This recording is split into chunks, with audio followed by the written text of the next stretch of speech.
ধৃতরাষ্ট্র বলিলেন, হে সঞ্জয়, ধর্ম ভূমি কুরুক্ষেত্রের দুর্যোধনাদি আমার পুত্রগণ এবং যুধিষ্ঠির আদি পাণ্ডবগণ যুদ্ধবিলাসী সমবেত হইয়া কি করিতেছে? সঞ্জয় বলিলেন, হে মহাবাহ, বৃহদ্ধার সজ্জিত পাণ্ডব সৈন্য দেখিয়া রাজা দুর্যোধন দ্রোণাচার্যকে সমীপে গমন করত বলিলেন। হে আচার্য, আপনার শিষ্য ভীমান দ্রুপদপুত্র ধৃষ্টদ্যুম্ন কর্তৃত্ব ব্যূহকারের সজ্জিত পাণ্ডবগণের মহতী সেনা দর্শন করুন। এই সৈন্যসমূহের মধ্যে মহাধনুষ্ধর এবং যুদ্ধের ভীমা অর্জুন সদৃশ্য পরাক্রমান্ত বীর সকল রহিয়াছে। তনুধ্যায় সার্থকী বিরাট এবং মহারথ দ্রুপদ, দৃষ্টকেতু, চেকিতান, বলবান, কাশীর রাজা পুরুজিৎ, কুম্ভীভোজ, নরশ্রেষ্ঠ শৈব, বিক্রমশালী যুধামনু, বীর্যবান, উত্তম মৌজা, সুভদ্রাপুত্র অভিমন্যু এবং দ্রৌপদীপুত্রগণ ইহারা সকলে মহারথ। দিব্যস্তম আমার দিকে সে সমপ্ত প্রধান সেনানায়ক আছেন। অবগতির জন্য তাহার দিগের নাম বলিতেছি, শ্রবণ করুন। আপনি দ্রোণাচার্য ভীমকর্ণ, যুদ্ধজয়ী কৃপাচার্য অশ্বত্থামা, বীরকর্ণ, সোমদত্ত পুত্র ভূরিশ্রবা এবং জয়রথ, আরও নানা অস্ত্রশস্ত্র সজ্জিত যুদ্ধ বিশাল বহু সংখ্যায় বীরপুরুষ আমার জন্য প্রাণ বিসর্জন করিতেও প্রস্তুত আছেন।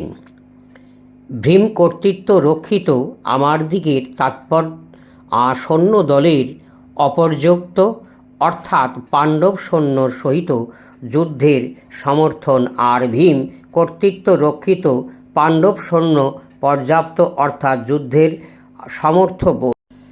আপনার সকলের স্ব বিভাগ অনুসারে সকল বৃহদ্ধারে অবস্থিত করিয়া ভীমকে রক্ষা করুন। অনন্ত প্রতাপবান কুরুবৃত্ত পিতামহ ভীম দুর্যোধন এবং হর্ষবর্ধন উচ্চ সিংহনাদ করত শঙ্খধ্বনি করিলেন। তৎপরে শঙ্খভেরী মর্দন অনেক বীর গোমুখ নামক বাদ্যযন্ত্র সমস্ত এককালে আঘাতপ্রাপ্ত হইলে শব্দ তুমুল হইয়া উঠিল। এদিকে শ্বেতা অশ্বযুক্ত মহারথের সমারূঢ় শ্রীকৃষ্ণ ও অর্জুনের দিব্য শঙ্খধ্বনি করিলেন। শ্রীকৃষ্ণের পাঞ্চজন্য ধনঞ্জয়, দেবদত্ত এবং ভীমাকর্ণ ভীম পাণ্ডব নামক শঙ্খধ্বনি করিলেন। কুন্তীপুত্র রাজা যুধিষ্ঠির, অনন্ত বিজয়, নকুল, সুঘোষ এবং সহদেবের মণিপুষ্প নামক শঙ্খধ্বনি করিলেন। হে রাজন, মহাধনুষ্ধর কাশীরাজ মহারথ শিখণ্ডী, ধৃষ্টদ্যুম্ন, বিরাটরাজ অজেয়, সার্থকী এবং দ্রুপদ রাজা দ্রৌপদীর পঞ্চপুত্র ও মহাবলশালী অভিমন্যু পৃথক পৃথক শঙ্খধ্বনি করিলেন। পৃথিবী এবং আকাশমণ্ডল প্রতিধ্বনিত করিয়া এই তুমুল শঙ্খধ্বনি যুদ্ধ দুর্যোধন ও তৎপর পরীক্ষা সেনাগণের হৃদয় বিদরণ করিতে লাগিল। হে রাজন, অনন্ত দুর্যোধন ও তার পক্ষে লোকদিগের যুদ্ধার্থ ঠিকভাবে অবস্থিত দর্শন করিয়া কপিধ্বজ রথের সমাসীন অর্জুন এবং অস্ত্র নিক্ষেপের প্রবৃত্ত হইয়া ধনু উত্তোলন পূর্বক শ্রীকৃষ্ণকে বলিলেন।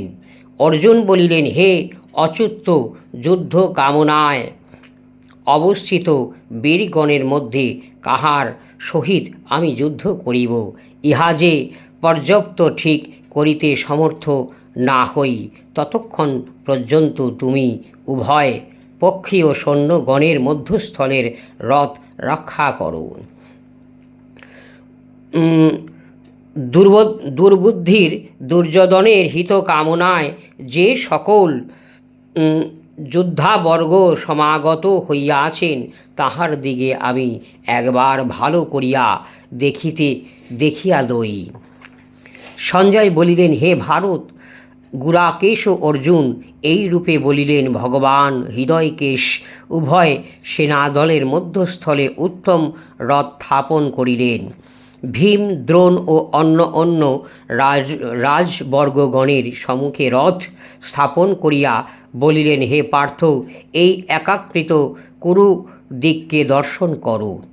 অর্জুন বলিলেন, পাণ্ডব ও কৌরব উভয় পক্ষীয় সেনাদলের মধ্যে পৃথিব পিতামহ, আশ্চর্য, মাতুল ভাতা, পুত্র পত্রা, বন্ধু, শ্বশুর মিত্র প্রভৃতির বহু লোক দিকে দর্শন করিলেন।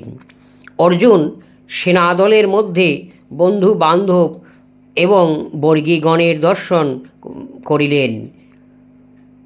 জয়াদৃত এবং দুঃখী হইয়া অর্জুন বলিতে লাগিলেন, হে কৃষ্ণ, আত্মীয় স্বজনার দিকের যুদ্ধার্থ উপস্থিত দর্শন করিয়া আমার সমস্ত শরীর অবসন্ন এবং মুখ শুষ্ক হইয়া আসিতেছে। আমার শরীর কম্পিত এবং রোমাঞ্চকর হইয়া আসিতেছে। হস্ত হইতে গাণ্ডীব ধনুষ খসিয়া পড়িতেছে এবং সর্বশরীর দগ্ধ হইয়া যাইতেছে। হে কৃষ্ণ, আমি স্থির থাকিতে পারিতেছি না। আমায় মন চঞ্চল হইয়াছে এবং আমি বিপরীত ঘটনা সকল দর্শন করিতেছি। এই যুদ্ধের আত্মীয় স্বজনগণের বধ করিয়া কোনো ফল দেখিতেছি না। হে কৃষ্ণ, আমি বিজয় কামনা বা রাজসুখ ভোগ দিক ইচ্ছা করিতেছি না।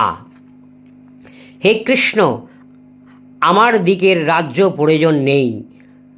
জীবন ধারণের বা প্রয়োজন কি? যাহার দিকের জন্য রাজযোগ এবং সুখের কামনা, তাহারাই আজ কুরুক্ষেত্রের উপনীত। হে মধুসূদন, আশ্চর্য, পিতা পুত্র পিতামহ, মাতুল, শ্বশুর, পুত্র পত্রা, শালক এবং আত্মীয় স্বজন, ধন ও জীবনের আশা পরিত্যাগ করিয়া যুদ্ধার্থ উপস্থিত হইয়া আছে। ইহারা আমি গণের বধ করিলেও আমি ইহার দিককে বধ করিতে ইচ্ছা করি না। হে জনার্দন, সামান্য পৃথিবীর রাজত্ব তো দূরের কথা, এই ত্রিলোক আধিপতিপত্য প্রাপ্ত হইলেও ইহার দিকে আমি তাহাদের সাথে বধ করিতে পারিব না। দুর্যোধনাদির দিককে সংহার করিয়া আমার কি সুখ হইবে, তুমি বলো। হে মাধব, আততায়ী ইহার দিকের হত্যা করিলে আমার দিকে পাপ স্পর্শীয় হইতে হইবে। সেহেতু আমার বন্ধা বার্ধক্য গণ সহ দুর্যোধনাদিকে বধ করিতে ইচ্ছা করি না। আত্মীয়র দিককে বধ করিয়া আমার দিকে কি সুখ হইবে। হে জনার্দন, যদি লোকবান্ধব হইয়া কুলক্ষণ ও মিত্রদ্রোহ জন্য পাপ রাশিকে দর্শন করিতেছে না, তথাপি আমার কুল রক্ষা জনিত পাপ রাশির দর্শন করিয়াও কি জন্য তাহা হইতে বিরত হইব না। কারণ কুল ক্ষয় হইলেও সনাতন কুল ধর্ম বিনষ্ট হয়। ধর্ম নষ্ট হলে কুল বিবিধ পাশে আক্রান্ত হয়। হে কৃষ্ণ, কুলের ধর্ম প্রবিষ্ট হইলে কুল স্ত্রীগণ এবং দোষযুক্তা হয়। হে বঞ্চিত কুলদগ্ধ কুল স্ত্রীগণের ব্যয় বিচার দোষ বর্ণ সংকর্ষের উৎপত্তি হইয়া থাকে। কারণ বর্ণ সংস্কার কুলাগ্নর দিকে কুলের নরক স্বরূপ। ইহার দিগের পিতা এবং আর্য গতি হয় এবং পিণ্ডদক ক্রিয়া লুপ্ত হয়। কুলনাশ ব্যক্তিগণ হইতে বর্ণ সংকন উৎপন্ন হইবার জন্য জাতিধর্ম এবং সনাতন কুলধর্ম উচ্ছেদ প্রাপ্ত হয়। হে জনার্দন, কুল ধর্মবিহীন মনুষ্য সর্বদা নরকে বাস করিয়া থাকে বলিয়া শুনিয়াছি।